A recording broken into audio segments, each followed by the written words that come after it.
you are safe right now. We joined our Bible study. It's a brownish. Oh, it's not dark here. Okay. Down here, very good time. Did you park in the garage? Yeah, we ended up just, we were gonna do the street. So they're good friends.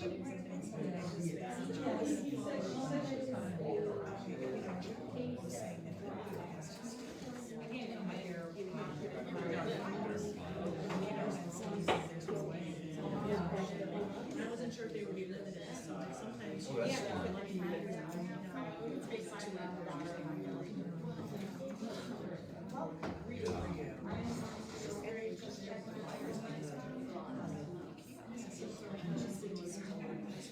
Yeah. This was sent it to, well, I'm okay, but it was Brian Adams at the law school. I would.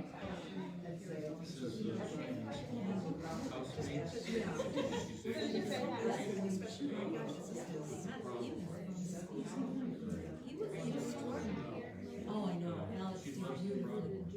Glad you guys are here, thank you. And We you had to come feel that today. we're okay with We had to come today because, you know, we won't be here tomorrow. You do, right?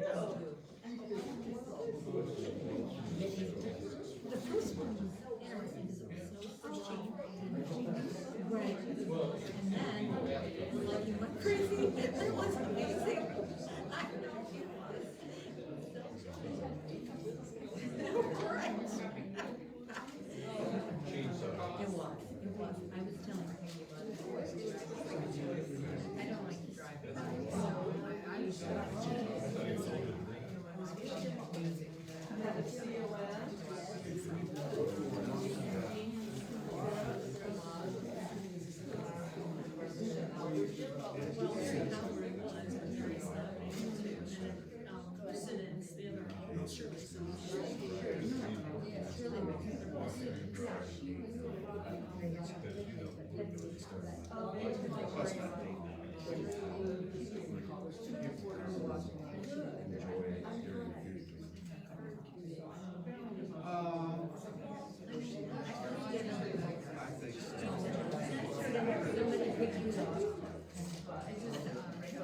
Next year's We have our Wednesdays. We have Wednesdays, which is.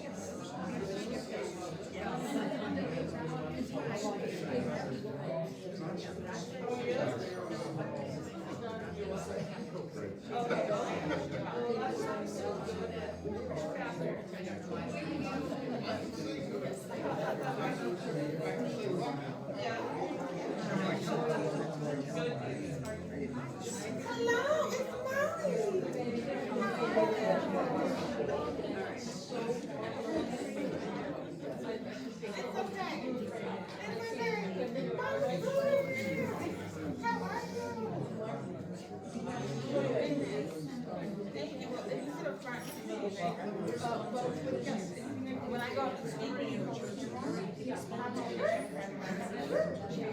do you say to him? You want my phone? My phone. Okay. Hi, Joe. I'm Joe.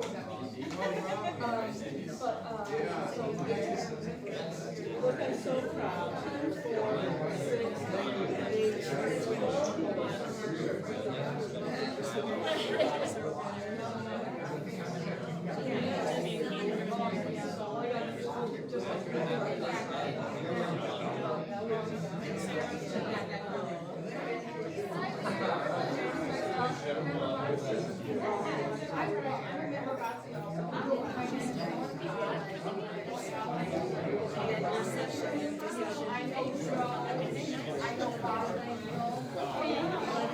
She does. There's Joe.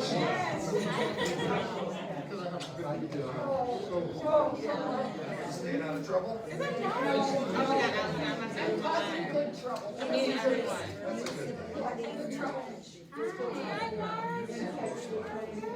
Hi, how you doing? Joe, look. Hi, lady. How are you? Yeah, Friar. Okay. it's away from work and it's more. Those two things, I'm in.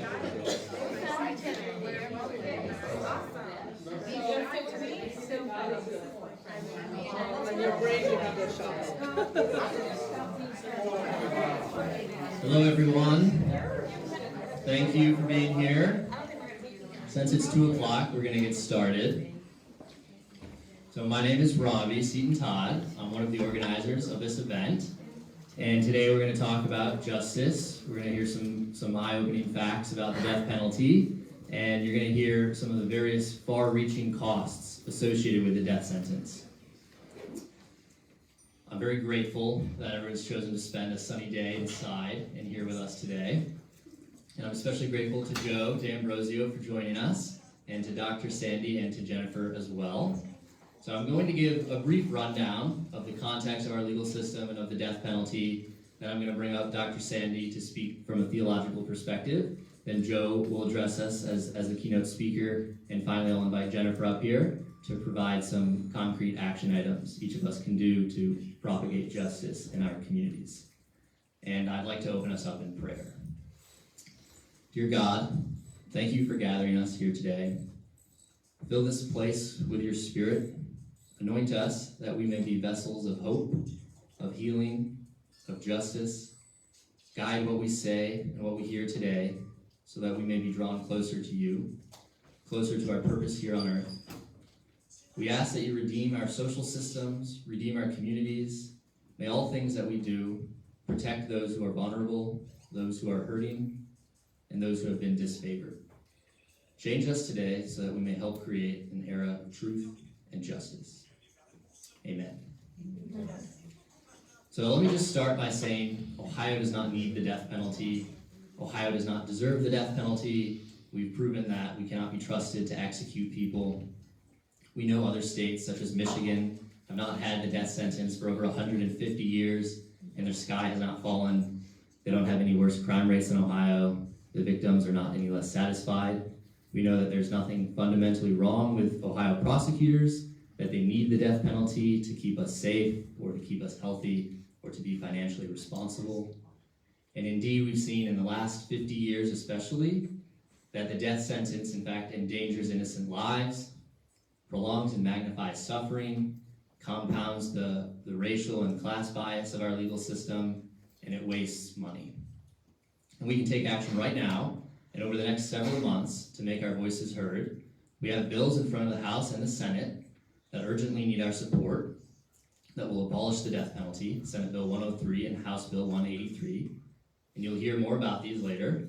And right now, I want to tell everyone that I'm someone who loves heroes. Whenever I meet a person, I love to hear what they're passionate about. I love to hear what they're working on, hear about the heroic elements in their lives. And Joe D'Ambrosio is one of my heroes. He sat on death row for 23 years, knowing he was innocent, knowing that the prosecution had withheld nearly a dozen exculpatory pieces of evidence, and he never gave up hope. And since his exoneration, Joe has dedicated so much to energizing people, to helping us engage and fix the system. Another one of my heroes is Brian Stevenson, who's a lawyer that represents people on death row. He represents people who are excessively punished by the United States government. He represents children who are sentenced to die in prison, and he works to end bias and violence in the incarceration system. And since he's one of my heroes, I'm going to borrow a play from his book and start off this event by reminding all of us that this country looks very different today than it did 40 years ago. In 1980, there were 400,000 people incarcerated in this country, and today there are nearly 3 million. The United States now has the highest rate of incarceration in the world, over 2 times higher than China, Venezuela, and even Russia. We have become a country characterized by punishment and confinement. And even more tragically, we are one of the only countries in the world that continues to execute people. And we do so at an alarmingly biased and inaccurate rate. In this state, for every 5 people that have been sentenced to death, 1 of them has been found innocent after the fact, a 20% error rate. And in this county specifically, Cuyahoga County, we have the 2nd highest number of deaths in jail of any county in the country. In this county, we are tied for 2nd in the country for the highest number of wrongful death sentences. And I believe we need to talk more about these problems. The truth is, our justice system cares more about finality than about fairness, as you'll hear Joe address. In our country, the justice system is shaped by error, by race, and by poverty. Our justice system is not driven by accountability or by culpability. It is driven by wealth. In America, you're treated far better if you are rich and guilty than if you are poor and innocent. You are nearly 20 times more likely to receive the death sentence if you live at or below the poverty line. You're over 22 times more likely to receive the death sentence if you are black. Wealth and race, not culpability, shape outcomes in our legal system. And today you will hear about all the costs associated specifically with the death penalty, how it takes innocent life, how it's applied with astonishing and unconscionable discrimination, how it wastes tax dollars by the billions, and how it fails to deter crime, and sometimes fails even to provide closure to victims. And as you hear today about these injustices, these tragedies, you may feel a sense of despair or hopelessness. You may determine that our legal system, like many of the problems in our society, is too complex to fix, too grand or too broken or too powerful. And I'm here today to tell you that this is the opportunity you have been waiting for. You will hear today how you can do something to make a difference, how your voice matters now more than ever. And I want everyone to listen to the stories that will be told, listen to the Spirit, and listen to the facts. So the first person I'm going to welcome to the stage is the Reverend Dr. Sandy Seton Todd. Dr. Sandy had a career as a lawyer before entering ministry. She's worked in prisons, she's worked in communities that are fighting poverty and incarceration, and she's worked in communities of extreme wealth. Dr. Sandy brings an incredible, extraordinary perspective of compassion and intelligence to this topic, and I'm very honored to have her here today.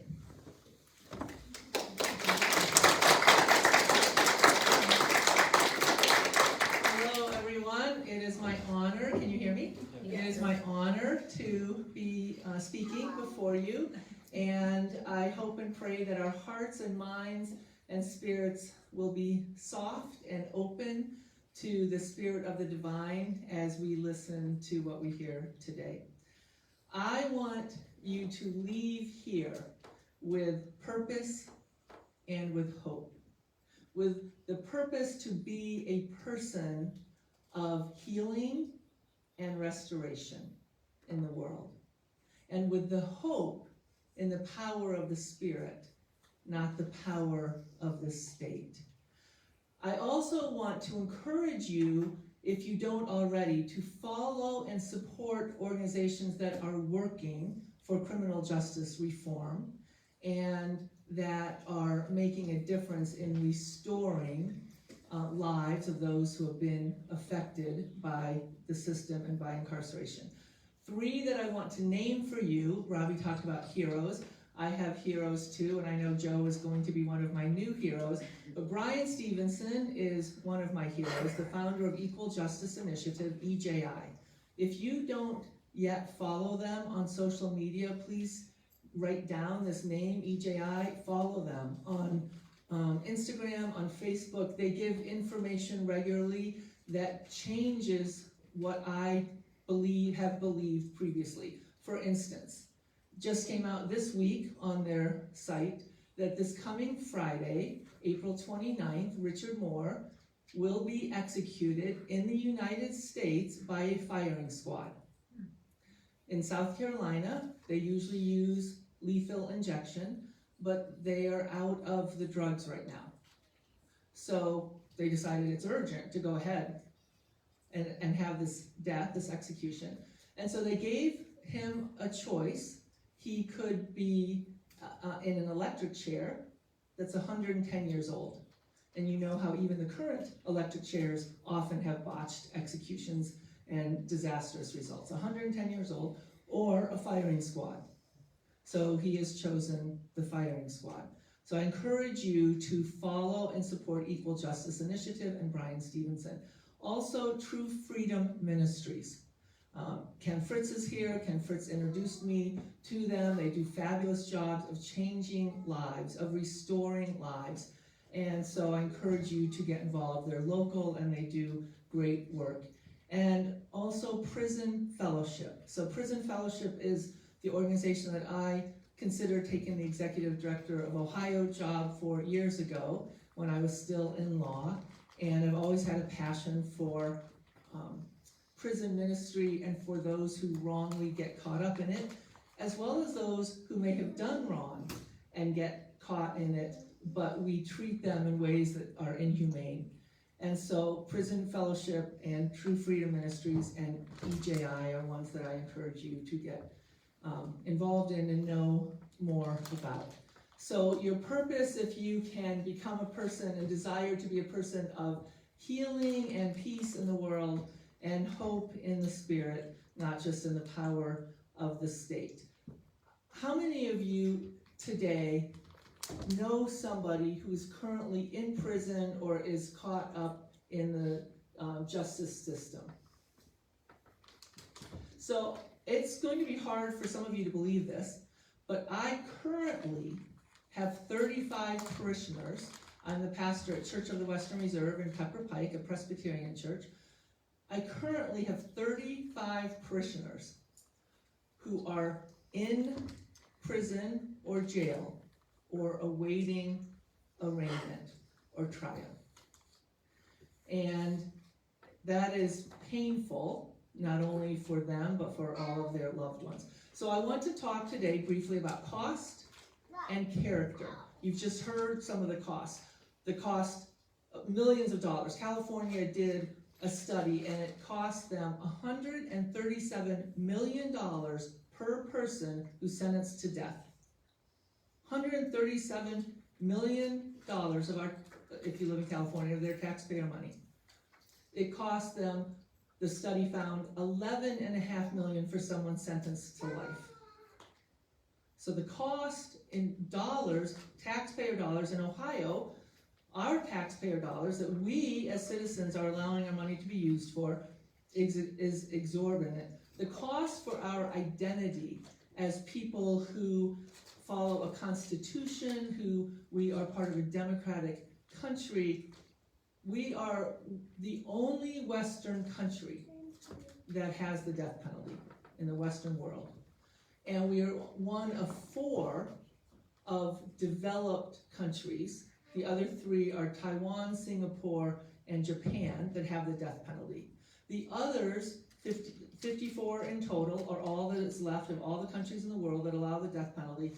And these are the countries that we're familiar with their names: Iran, Saudi Arabia, China, North Korea, Sudan, Nigeria, Egypt, Somalia, Pakistan, Yemen, Iraq, Kuwait, Afghanistan, Ethiopia, the Congo, United Arab Emirates, Guyana, Libya, India, Indonesia, Bangladesh. So our identity as a democratic constitutional country, those are our partners in the death penalty in the world. But the greatest cost is the cost to our souls, the soul of our nation, and to our individual souls, that we as taxpayers are contributing our money to state-sponsored systematic executions and killings. The question is, do we want to be people of restoration or revenge?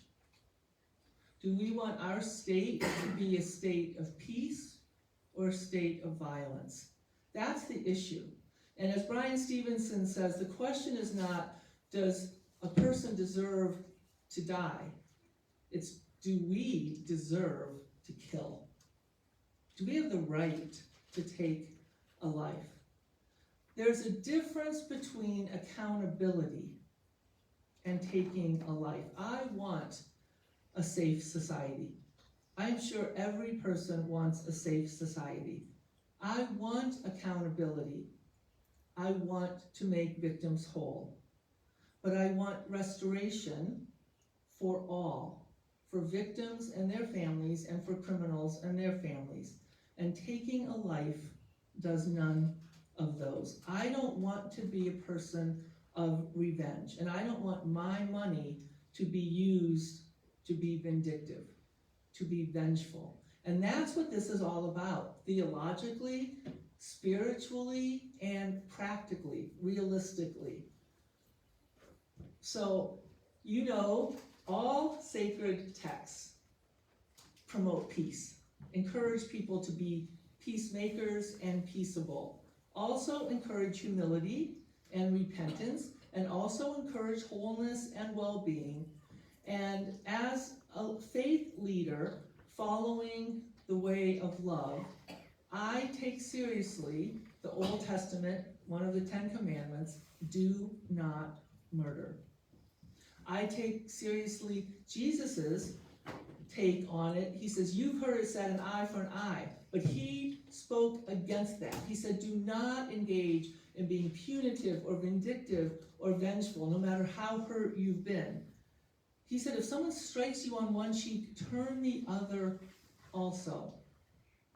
When he was brought a woman that they had stones in their hands ready to kill her for her wrongdoing, Jesus looked at them and he said, he who is without sin cast the first stone.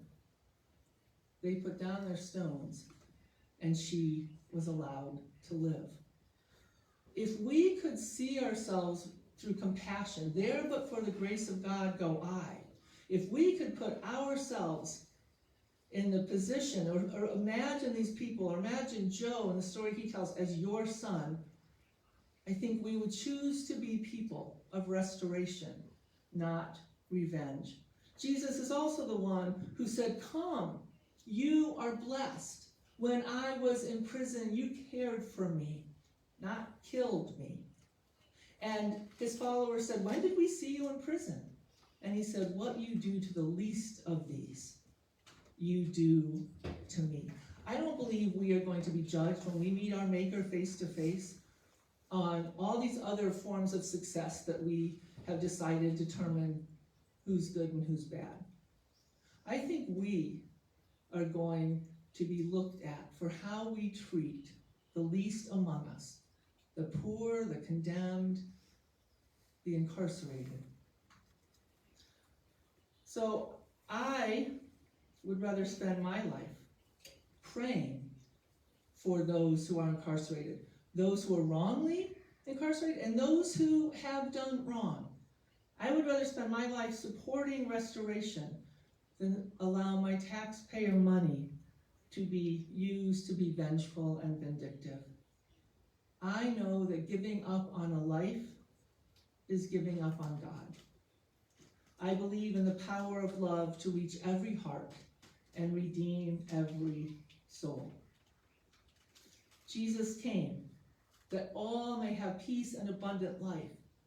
And we are not furthering that when we are killing, systematically executing, and especially with such a huge error rate. I would rather support these organizations like Equal Justice Initiative, True Freedom Ministries, Prison Fellowship, and many others, No Death Penalty Ohio, who are working for restoration, for our society to have an identity that we're proud of, than to allow my taxpayer money to be used for instruments of death. I am going to close with a prayer and then the words of a song.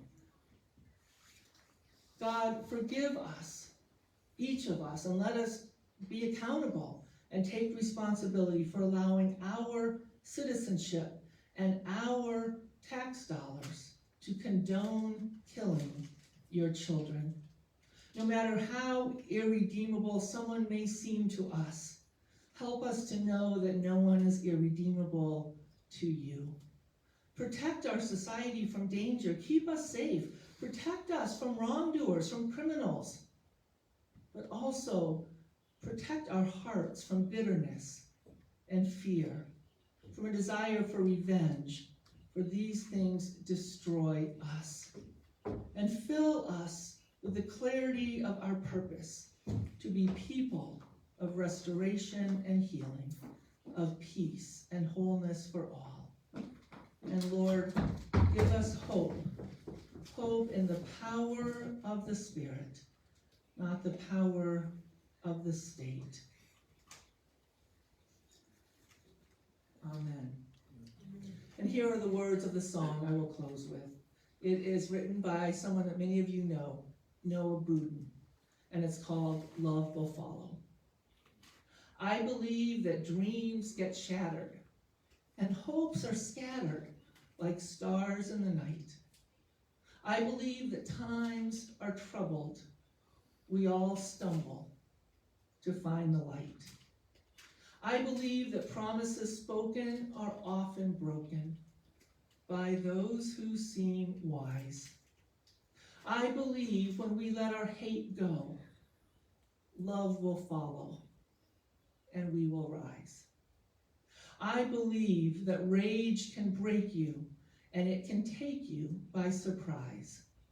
I believe that thirst can blind you and greed will find you despite your disguise. I believe that lies can fold you. They can hold you until your dream dies. I believe when we let our anger go, love will follow and we will rise. I believe that walls divide us. Fools will guide us if we just stand by. I believe that roads connect us, should not direct us to our separate lives. I believe that bridges have crumbled and I stand humbled as I speak this reprise. I believe when we let our hate go, love will follow and we will rise. I believe when we let our anger go, love will follow and we will rise. I believe when we let our fear go, love will follow and we will rise. Our character is on the line. I pray for all of you who are caught in the system. I pray God's anointing and God's supernatural intervention and power upon you to spare you, to use you for good, and to help us all find our way. May God bless you. May God bless those who are incarcerated, and may God bless our elected officials. Thank you.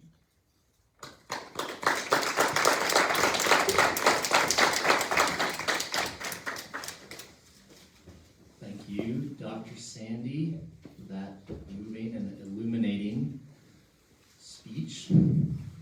We're now going to bring up the keynote speaker, Joe.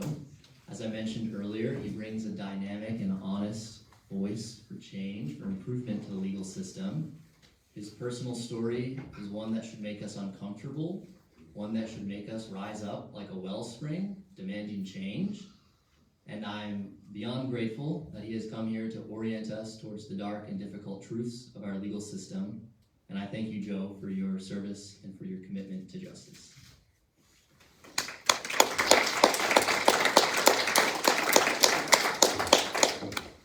Thank you. And thank you all for coming this afternoon. My story is one that could happen to anybody. And that's the sad part about it. I was never in trouble before with the law. I was an honorably discharged sergeant out of the military, doing everything right, doing everything I'm supposed to do, paying my taxes. Okay, maybe I drank a little bit too much, but what can you say? I'm only human. But all it takes is for one person to point their finger at you and say, they stood there and watched while you killed somebody. And just that fast, you can be incarcerated.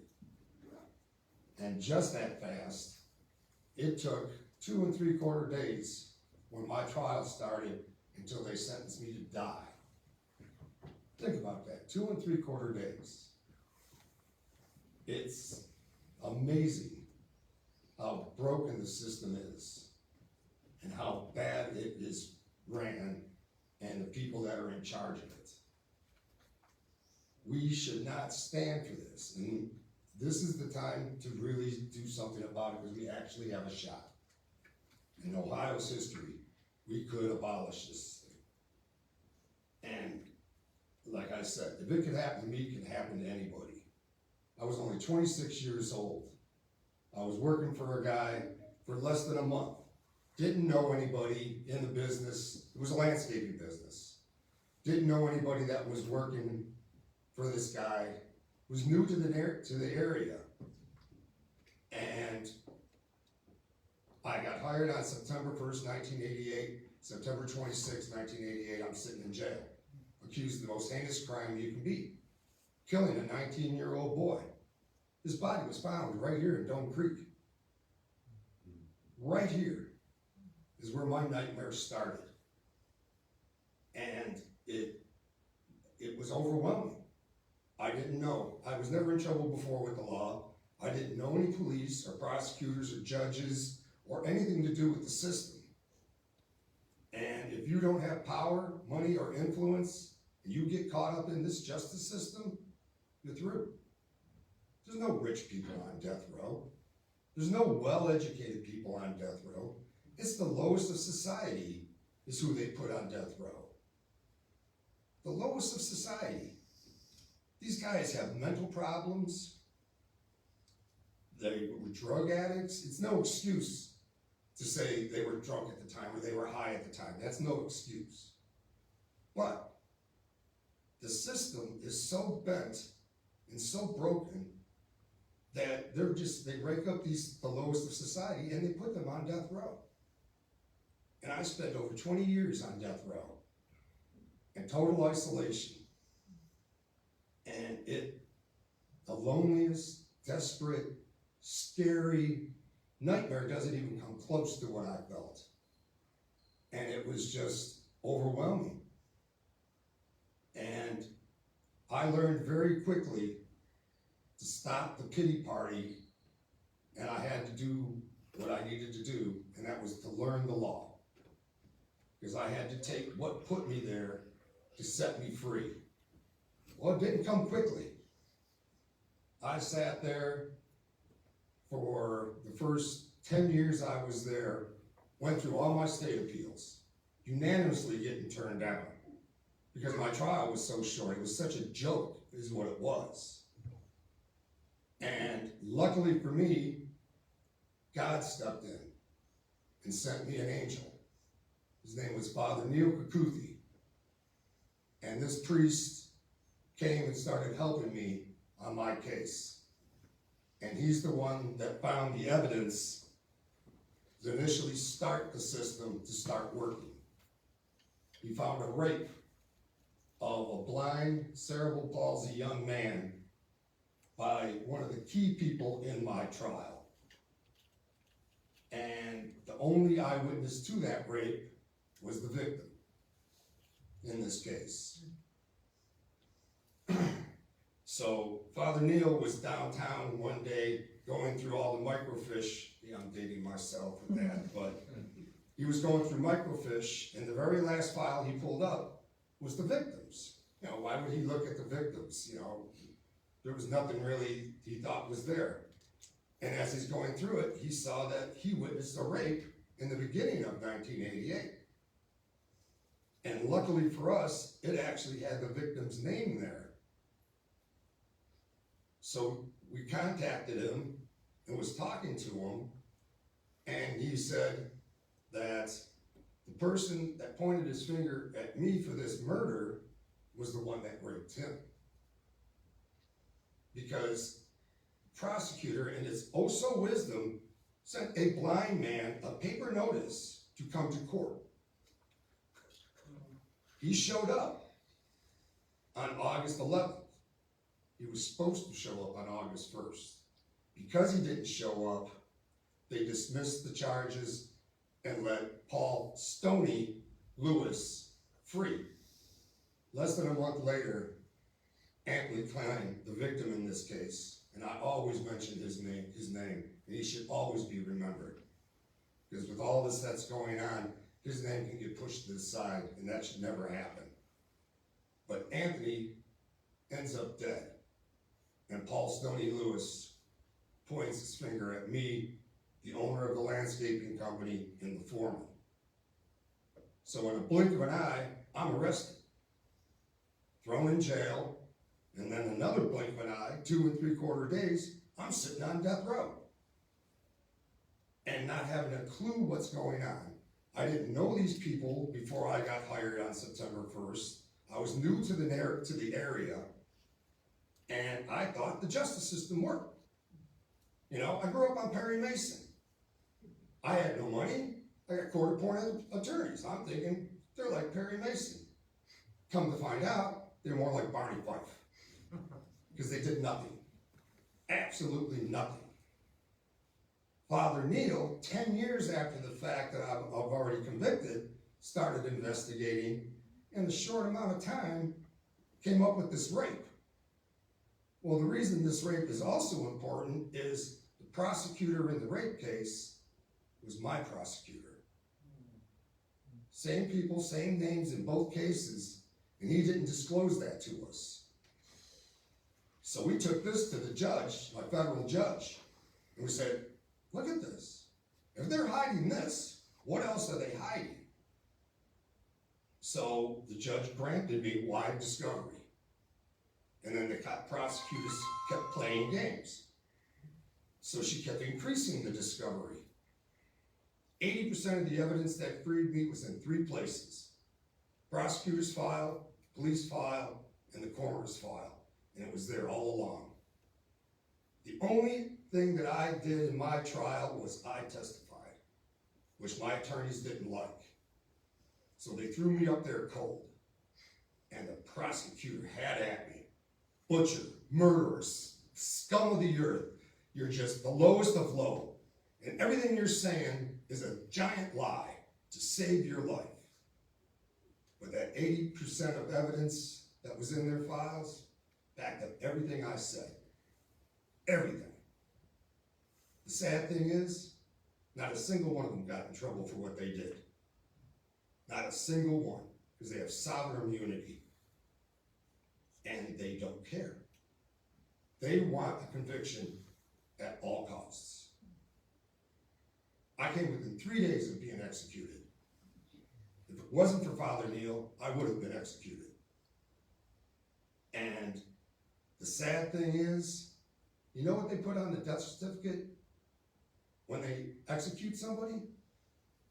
Homicide. The exact same thing they said I did, they were going to do to me. The willful taking of another. And they don't care. Not one little bit. Millions they spent trying to execute me. I got my case overturned, came back for a retrial, and they spent millions more trying to execute me again. And they had the evidence proving I had nothing to do with this whatsoever. And I could get into the tons of evidence that they withheld from me. Tons of it. But you can't take 22 years and shrink it down into 10 minutes. What you need to know is they're killing in your name. And they're killing innocent people. Forget the people for a second that did it. 1 in 5. For every 5 that are executed, 1 is exonerated in the state of Ohio. Across the United States, it's 1 in 10. That's some kind of odds. And they're killing. They cannot release you from the grave. They can release you from prison. Throw the people in jail for the rest of their life. Save millions and millions and millions of dollars. And you can always release them after you find out. I'm lucky. I only spent 20 years.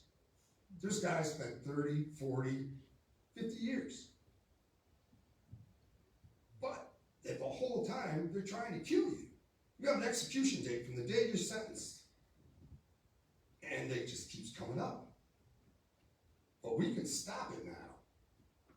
We have a shot, a very good shot to stop it now. And we need to take it. Because the next thing, it can be you, or your brother, or your sister, or your daughter, or your son can be on death row. And they will have no problem trying to execute him. up for questions. Yes, sir. Yeah, I'm an attorney, used to practice, and now I'm a law professor over at Case Western. When this was happening, it made a lot of news nationally, as you know, Joe. Yes. And there's even been law reviews written about Carmen Marino And Bill Mason. and Bill Mason. Can't forget Bill. Bill was in there, and notorious.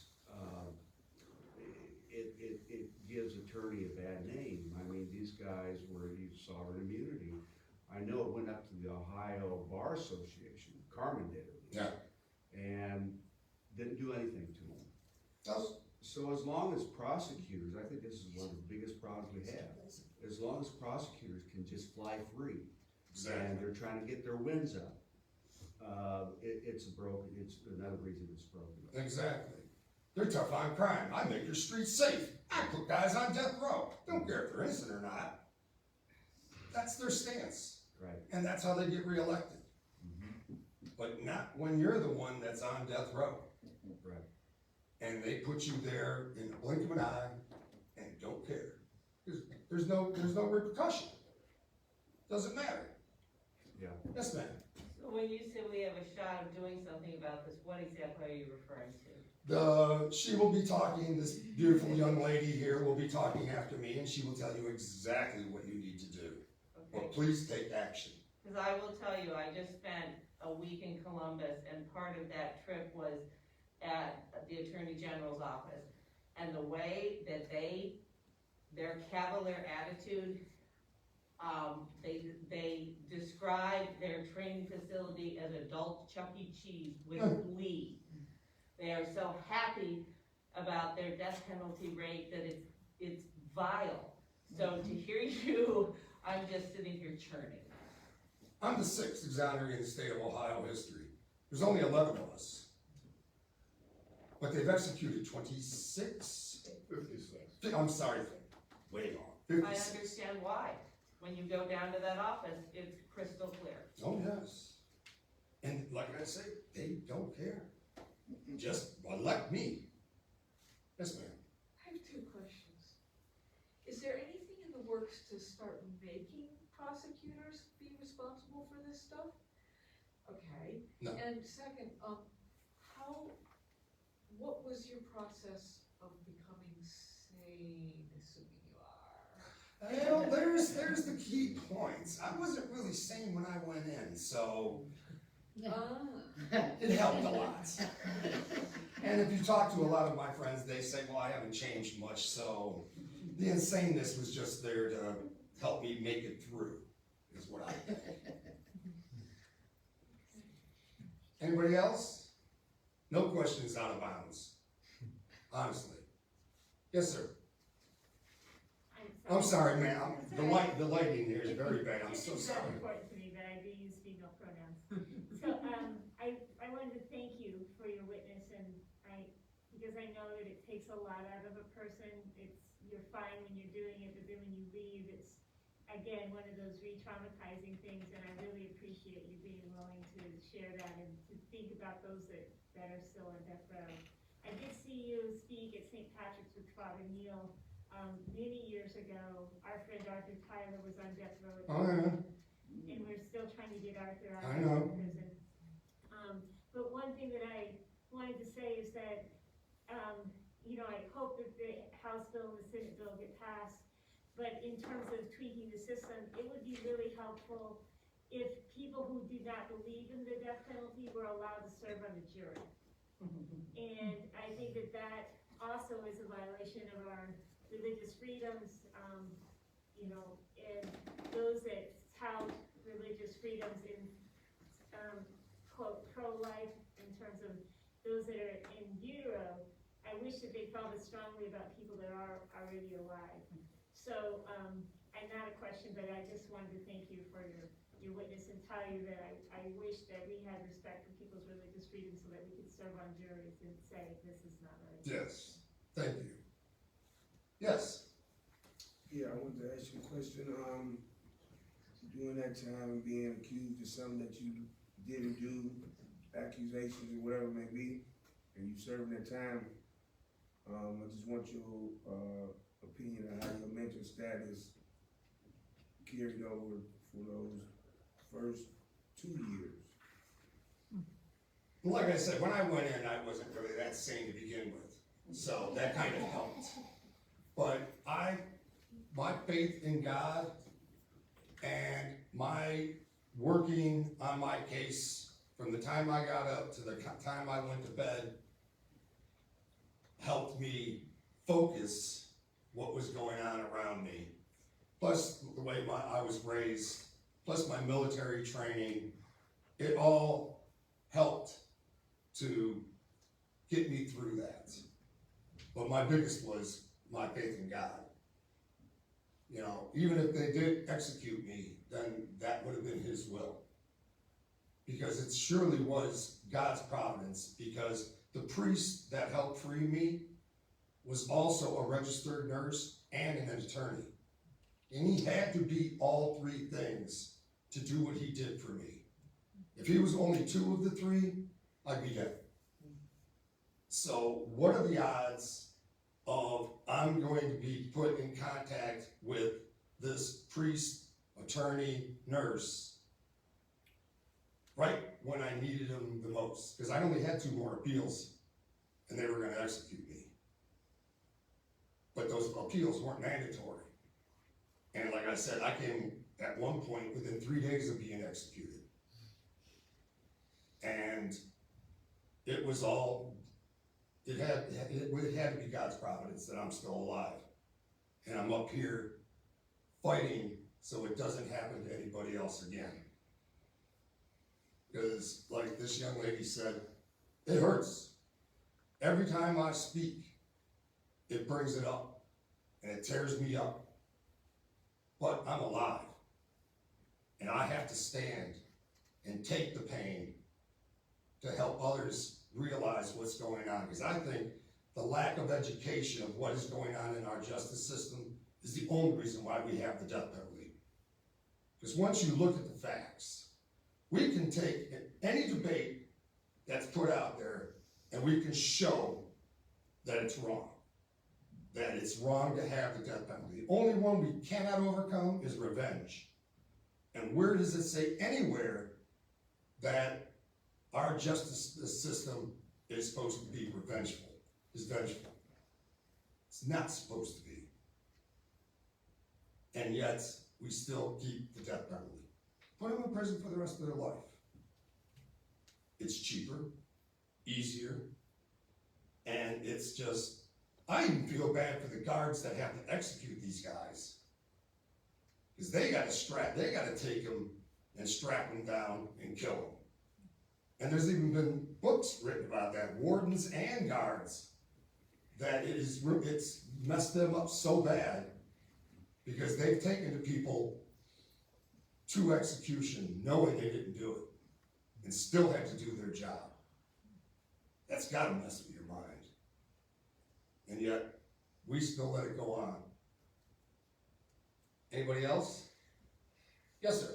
I really enjoyed what this young miss had to say, and she did mention the we need more people who believe in the death penalty on juries, and we really do. Unfortunately, it's a process of voir dire, Right. Jury selection, and prosecutors. I'm not putting all prosecutors in the same bucket, but there's a lot that are unfortunately the prosecutors for, against Joe, and many do, just want wins, and they will deselect who the defense wants. It's a very, very hard process to get through. And the other thing I want to say though is, Reverend Sandy, when you mentioned the countries that do not have the death penalty, industrial countries, and I learned something because I thought in Europe, all 44 countries or 45 did not have the death penalty, and I thought Belarus still did. So anyway, thank you for that. But I know something that goes on is amongst all those countries, and they've all influenced each other, is there's no way you can be a civilized country and have a death penalty. And the other thing they say is that to have this sort of punishment is fundamental to something the government should not be involved in. So, I don't know, what the legislators are gonna do on this, but, and I do know, even though we're a well-educated country, it makes me shake my head. I don't understand it. These legislators are voted a certain way because of their constituents. And it's a very, very hard thing to get done. Thank you. Yes, Can you speak a little bit about, I don't know if it's collusion or not, but what goes on between the prosecutor and the detectives, the police agencies that are collecting the evidence? a lot of the evidence, when you get discovery, when you've been convicted and you're in appeals, there's certain evidence that they don't have to turn over, it's their personal notes. But my federal judge was so mad at the prosecutors that she even made them turn those over. And a lot of the stuff that was in their personal notes backed up everything I said. What it was, one of them, just to give you an idea, it was just a regular piece of paper with a T across it. And one side had my name, and the other side was one of the real killers of the guy, Ed Espinosa. It had height, weight, measurements of both of us. Well, I'm 6'2", 210 pounds. Ed Espinosa about 5'7", 160 pounds soaking wet. And underneath it, it said, bloody clothes found in Keenan's garage. Well, no bloody clothes were ever entered into my case. So when I came back for retrial, we asked the judge, we asked the prosecutor, where are these clothes? And they sat there and said, what clothes? There was never no bloody clothes. Until we pulled out their own handwritten notes. It says right here, it says bloody clothes found in Keenan's garage. Because you know what it would have been? It would have been an OJ moment. Because I would have been like, give me them. Let me put them on. And I would probably got them up to about my knees. And you know the saying, if they don't fit, you gotta acquit. But that's just to show you that they hide in, not all, but back when my retrial was going on, they pushed to get open discovery, and they used my case as a prime example to get open discovery in the state of Ohio. Because when I went to trial in 1988, the prosecutor sat across the table from my defense attorneys, and they told them what they thought was pertinent in their file. They wouldn't even let them touch the paper. Because if they did, they would have found all that stuff that I found 15 years later when they granted me discovery. And thank God that happens, but that still isn't enough. They need to, when they interview the guys, record it from beginning to end. No starting, no stopping, none of that. As soon as they walk into the room, they should have to start a recorder. And don't give me that they don't have the money. You can do it on a cell phone. You know, the arguments that they make are joke, but they're getting away with it. And they're killing people with this. And that's just not right. It truly isn't. And we need to stop it. Anyone else? If you have Netflix or YouTube and you want to learn a little bit more about my case, go under Death Row Stories, Season 1, Episode 3. That's my episode. They actually did a very good job because this case is very confusing because they took 2 total different days and linked them into one to put me with the kid that got killed.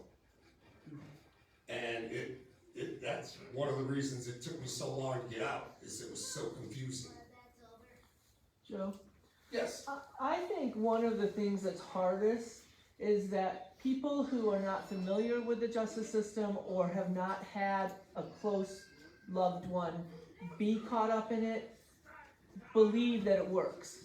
Yeah. Believe it's fair. You know, they're good-hearted people and they think, well, of course it's fair. I live in this wonderful country, it's a democracy, and the prosecutors are all doing, you know, trying to do what they think is right. And I think that's the hardest thing to overcome, is that people don't know how unjust our justice system is. And they don't know what you've heard today about truly it is about wealth, and wealth can get you off. But even then, I mean, there are some people who paid and paid and paid and can't get out. But certainly if you don't have money, it's very, very hard to overcome. So I think one of the biggest biases that you all can help overcome is to start reading and opening your mind and discussing and sharing with others who believe that no one, you know, is falsely accused. That's one misconception. And if they're falsely accused, well, they must have had something that got them, that they did something. I mean, and these are assumptions that are not accurate, and they allow us to keep this justice system so unjust. So hopefully you all can believe and help share. And that's why if you go to those sites that I was talking about, Equal Justice Initiative, and they just give you facts.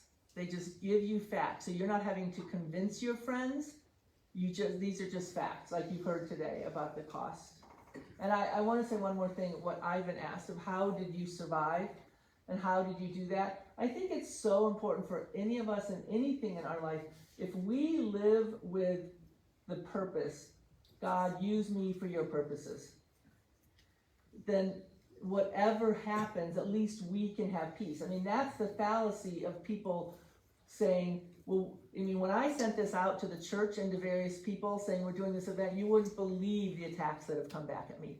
You wouldn't believe the people who sit in the pews and are just so angry. And one of the common reactions is, and what about the person whose child was raped? And don't you think they deserve to have that rapist killed? I mean, it's just vitriol spewing forth at me because of the thought that I might say we shouldn't have the death penalty. And I think the challenge is that if you believe that people should be killed, then you're going to say, okay, the vengeance works, but the vengeance never brings peace to anybody, even to the victims or their families. Peace never comes by killing. So I think, Ivan, the answer is if all of us can say, whatever your will is, God, use me, and clearly Joe is living that out. You've been out for how long? 12 years. 12 years, you are doing everything in your power to be used for good, to educate, and you know, maybe God saw that in you. If I get him out, he'll go and fight. So I'd like to coattail on Reverend Dr. Sandy and Joe. Joe and I have worked together before. I am a family member of a murder victim. Today is the 11th anniversary of the day we buried my brother. And I have a perspective as a family member of someone who was taken from me. And that is that nothing that the justice system can do, nothing that your spiritual counselor can say can ever bring you closure. The myth that the death penalty will bring closure to the families who've lost someone, who were killed in the most hideous ways, there's always a gaping hole there. My brother was mentally and emotionally troubled. We had a complicated relationship with him. We would never have wished him dead, but he was estranged from the family, and we didn't even know. We were unaware at the time that he disappeared, that he was even gone. It wasn't until someone in the neighborhood of Seven Hills, where my brother last lived, she was a student at Cleveland State, went to the security department at Cleveland State and told them, I think there's been a murder committed in my neighborhood. Because she knew my brother. Most people in Seven Hills knew my brother. He knew literally hundreds of people. And she had gone to the police in Seven Hills. Nobody was willing to go because there was no evidence. There was no evidence of what happened. We can't just go in and try to find Joe. I mean, the police knew him. He was the colorful character that lived in Seven Hills.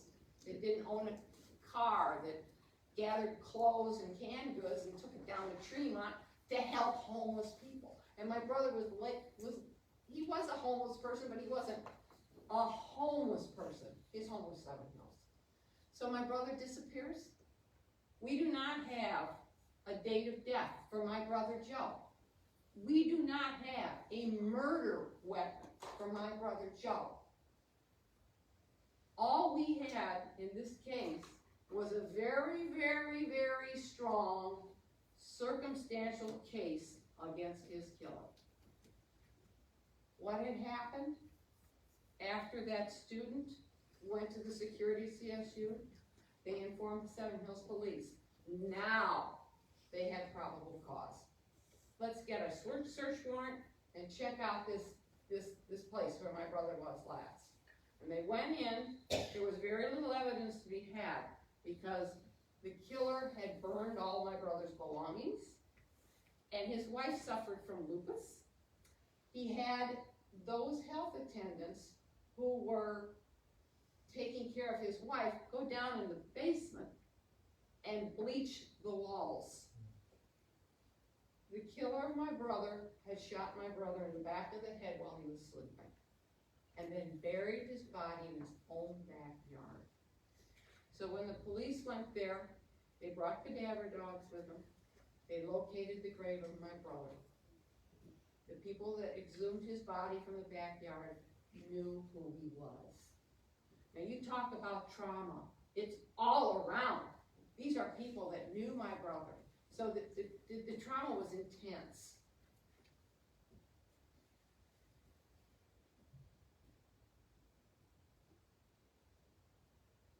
Judge Russo got the case. It didn't go to the jury because this was the summer of 2011. What was happening at the time was that awful trial of Anthony Soule. And all I had to do was mention the name Anthony Soule, and you know what was going on and what he did to all those women. We waited. We had, by this time, those prosecutors you talked about were history. Okay, so prosecutors sat down with us, and the first question, now this is what we talk about when we talk about prosecution, the first question they asked us was, do you believe in the death penalty? And I was personally insulted. My family is not like that. We don't like vengeance. Vengeance is mine, saith the Lord. Has nothing to do with human beings seeking vengeance. And here were these people, do you believe in the death penalty? It's almost like they push it out on the table, and do you have a choice?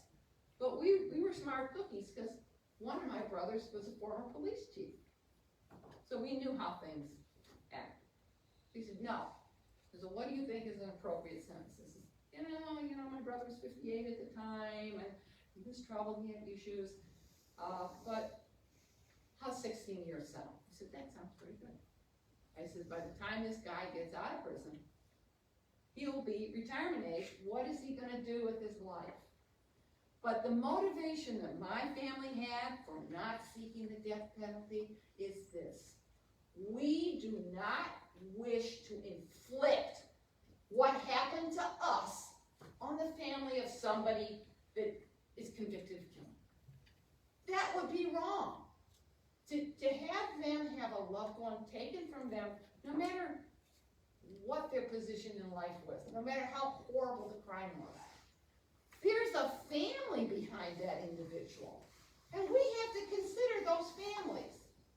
Our family said the cycle of violence ends with us. And that was it. We made our decision and and we can live with ourselves making that decision. We still have holes in our hearts because we lost our brother, but that doesn't mean we're gonna do it to somebody else. So take that message with you when you leave this room.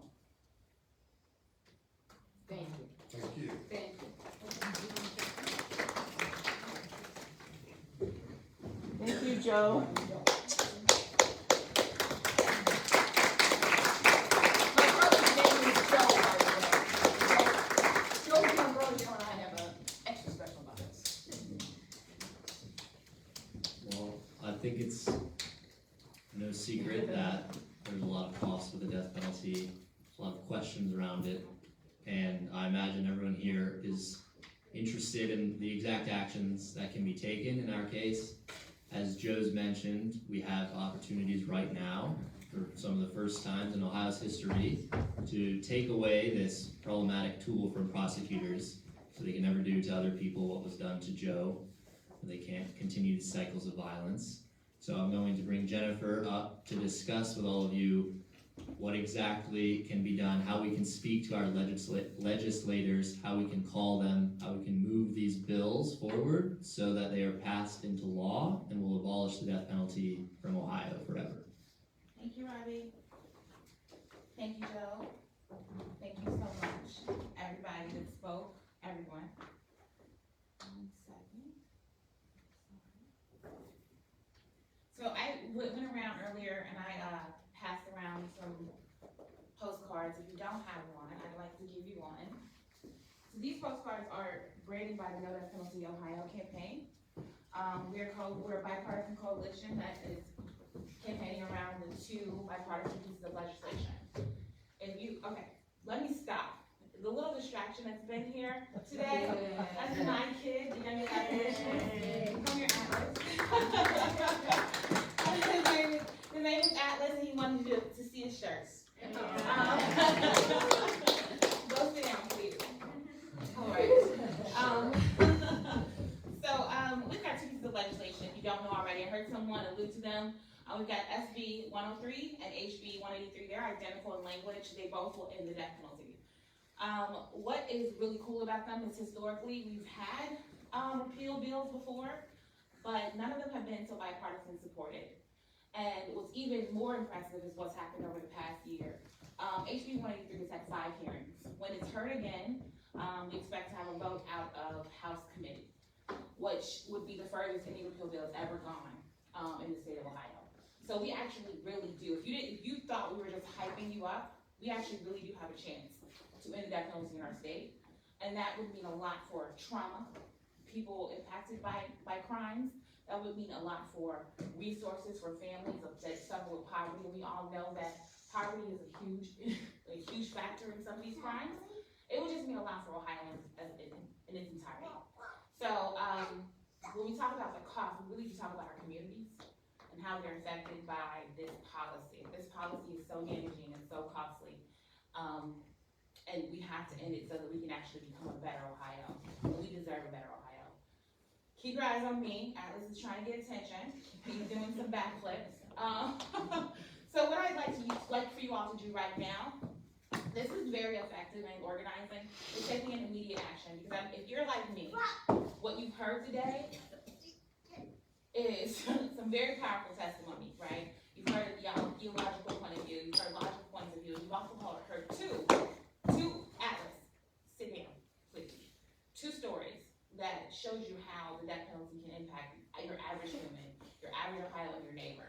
So what we do know we need to do is take action. Let us pick up our phones, take 5 minutes, take your phones out. It's a safe space to do so. Please take your phones out. I'm gonna ask that you call Senator Kenny Yuko. He just needs to be encouraged. Right now, there's a lot of distractions at the legislature. We're dealing with redistricting, we're dealing with primaries, we're dealing with campaigns. But we do need our senators and our lawmakers to hear from Northeastern Ohioans saying, we do not want the death penalty.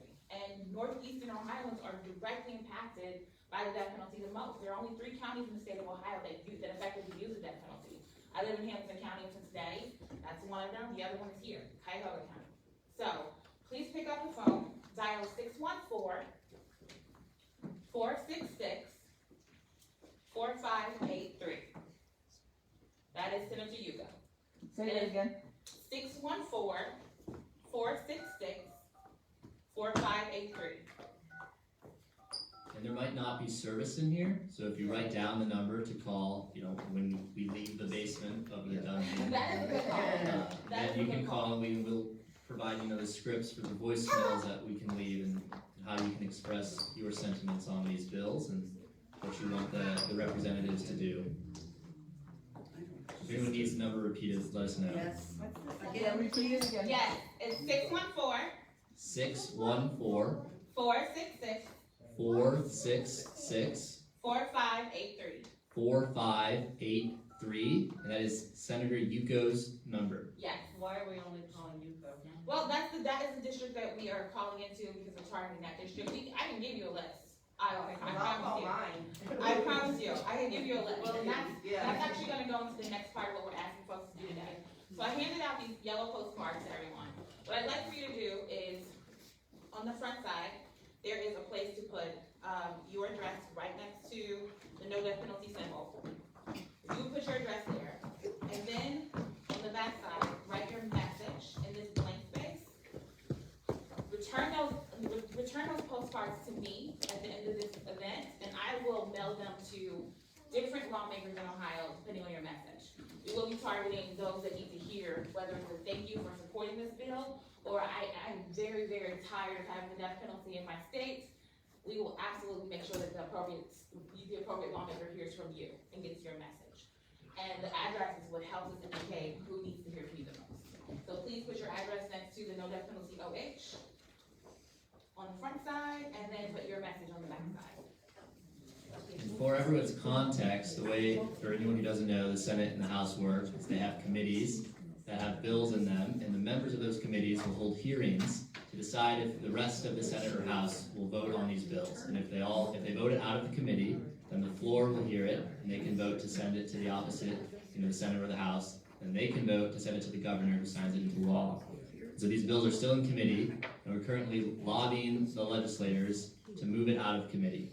So when we're moving them right now, and we're calling and writing, this is the point in the legislative timeline that we're at with the life of these bills. Look, Robbie, he needs to come work with us.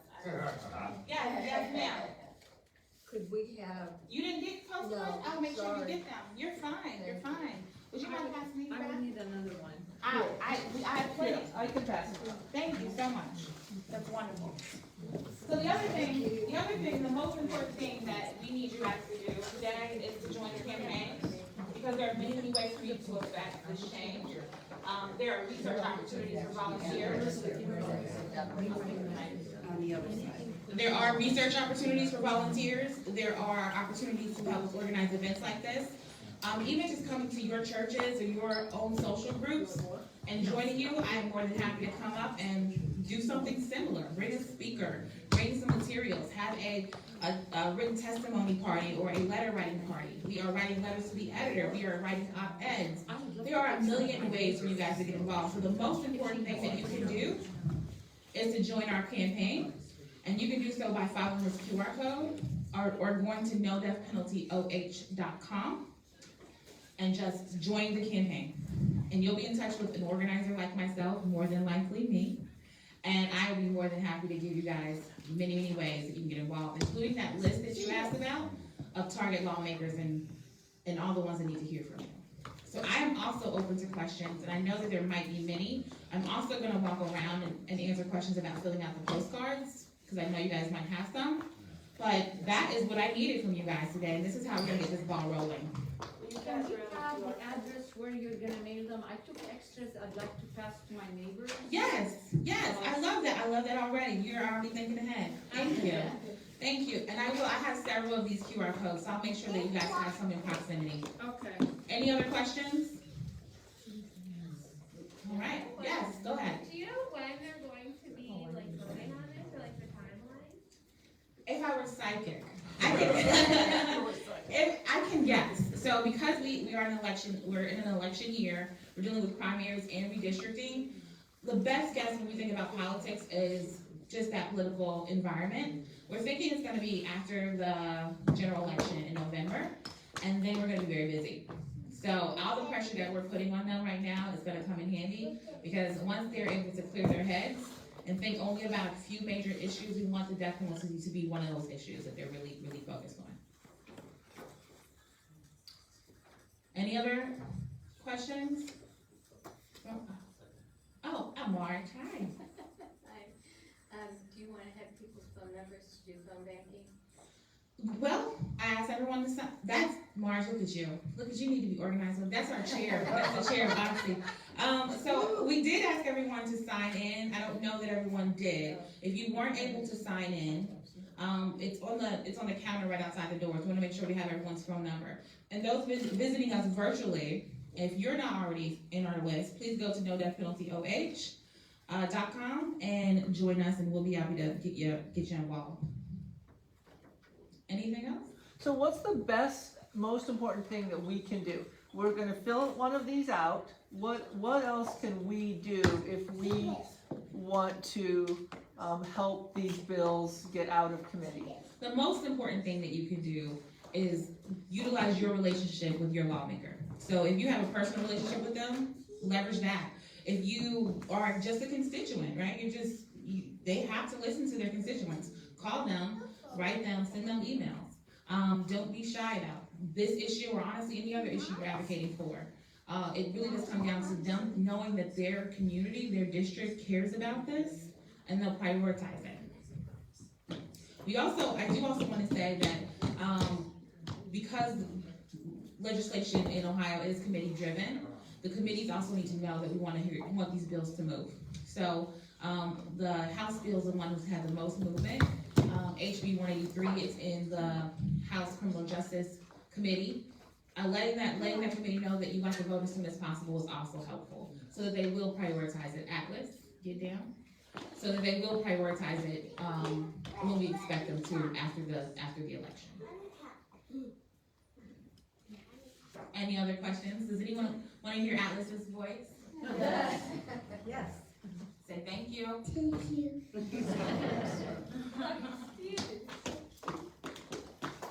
Anything else? I'm gonna walk around and help anyone with the postcards. Everyone should have a pen. And I just wanna say, I think, or maybe Robbie was gonna say this, so when you finish this, or if you need extra ones, then we're gonna have a closing moment, before we go, so. I'll just say one thing about the AGs and the prosecutors. We figured out that the number of capital indictments brought under this law in the last 40 years is over 3,400, okay? Of that, Wait, can Robbie repeat what you're saying so that people can hear it? there have been 3,400 plus capital indictments. There have been 3,400 plus capital indictments. With every indictment, you have the cost beginning to double, triple, quadruple. And with every indictment, the cost doubles. And with every indictment thereafter, it triples and quadruples. And up to 10 times as much may be spent on the trial alone. 10 times as much money is spent on the trial alone in death penalty cases. And the success rate is 56 executions. When you figure that out, there have been 98.4% failure, 1.6% of the time they've gotten what they sought. So anyone that thinks that's a great success rate or a way to operate a system of any kind, anywhere, would have been blasted off the planet Earth for its unreasonableness ages ago, and yet this is still preposterously continuing. So when you think about waste, remember, it's a success rate that is 1.6%, 98.4% of the time we are failing to get what the prosecutors sought, and we are paying millions of dollars misspent every single one of those capital indictments has cost us. We can do better with that money. We can go for victim support for families, to victims rehabilitation and other costs. it can go to better crime prevention, it can go to solving cold case files that will actually get dangerous people off the street. It can go to education and everything else that we realize is more indicative of a better society. These bills free up a lot of resources. It's an expensive mistake. It's a very expensive mistake, one might say. And so for anyone who's written on their postcard, anyone who's interested in submitting testimony when a hearing comes about, or calling a legislator when we're trying to push for a hearing to be scheduled, anyone who wants to write letters to editors for newspapers or op-eds, tell Jennifer, tell me, tell any of the speakers today, and we'll be sure that when these strategic times come about, you're contacted, your resources are leveraged, and that we're able to call on you and to magnify your voice, because as you've heard many times, these bills are urgent, and these bills are in a very specific moment in their life where they need support. And this session is one of the first times we have the opportunity to get rid of this expensive mistake and to ensure that it does not happen further in this state. So for any questions? Quick question, are these, going to the, senator or the representative? We will send these to the senator. Senator, okay. Can you give your guys' contact information so people can write it down? Yeah, so anyone who wants to write down my info, I'm Robbie Seaton Todd, R-O-B-B-I-E, Seaton Todd, S-E-A-T-O-N -Todd. You can write down my phone number, which is the best way to reach me, 440-867-4841. So you can just text me or call me, and I'll be sure to reach out when there's increased needs for these campaign efforts. And we'll be sure to give you Jennifer's contact information as well. Robbie's actually very busy, so call me first. Jennifer Pryor, and I am at 513-259-0396. And I saw a question. Yes. The numbers that were shared out loud, is there a way that we can have those and somehow writing for the skeptical friends that I know of, which they think is the total opposite, that the death penalty saves money? Yeah, it's nice to have those numbers that she shared with us. I'm not gonna remember them and write them down. I think this is very powerful statement. We can include it in the fiscal memo. Yes, we do actually include that. We have resources available through the website. So if you go to nodeathpenaltyoh.com, it is there. Or if you get in touch with me directly at 513-259-0396, I will be more than happy to get you one of our one-pagers or our fiscal memo, and it does have all of that data for you. Or you can contact me at MKOOSED Or Marge Koosed, our chair, MKOOSD at OTSE, O-T, is it? Okay, go ahead. At OTSE.org. K-O-O-S-E-D or just D? KOOS is in Sam, E, D is in David. At OTSE.org.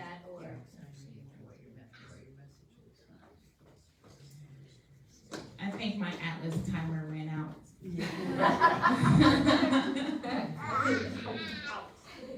Are there any other questions? Any at all? And I mean, we're gonna be here after we conclude the programming. I'm happy to converse with anyone, get any resources you need. I'm happy to do that. Robbie? I feel I'd have to thank Atlas for the energy he brings. I hope we all can move forward from here with that energy. I want to reiterate how glad I am that all of you came here today. I'm especially thankful again to Joe for sharing his story. I'm so thankful that you felt comfortable to speak. So I gotta let another hand for yes. And feel free to reach out with any questions, any concerns, any further interest in this campaign. Thank you again for filling out these postcards. I look forward to reaching out to all of you, and I hope everyone can enjoy the beautiful weather today. Thank you. Thank you. Does anyone want extras? There are even more. So there are even more. You're welcome. I know Allison. Joe, thank you. No problem, thank you.